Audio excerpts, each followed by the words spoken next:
కాంగ్రెస్ ప్రభుత్వం రైతులందరికీ రైతు బంధు పథకం అమలు చేయాలని బీజేపీ మండల నాయకులు వాసరి శ్రీనివాస్ డిమాండ్ చేశారు.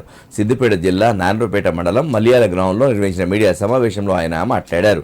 కాంగ్రెస్ ప్రభుత్వం రైతులను పట్టించుకోకుండా అరిగోస పెడుతుందన్నారు. రైతులు పండించిన చివరి గింజ వరకు ప్రభుత్వం ధాన్యం కొనుగోలు చేయాలని డిమాండ్ చేశారు. లేని పక్షంలో రైతులతో కలిసి నిరసన కార్యక్రమాలు చేపడతామని హెచ్చరించారు.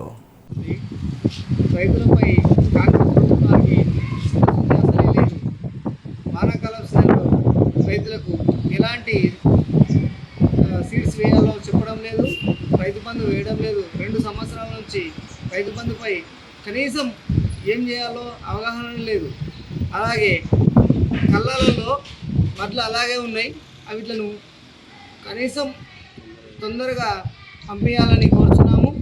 అలాగే కేంద్ర ప్రభుత్వము ఎలాంటి సహకారం చేసినా కానీ రాష్ట్ర ప్రభుత్వం ఎలాంటి సహకారం చేస్తలేదు. రాష్ట్ర ప్రభుత్వం చిత్తశుద్ధితోని రైతులకు మేలు చేయాలని, అలాగే రైతు బంధు వేయాలని కోరుచున్నాము. వానాకాలం సీజన్ అతి తొందరలో ఉంది. రైతులపై అవగాహన పెట్టి చిత్తశుద్ధితో ఉండాలని కోరుచున్నాము.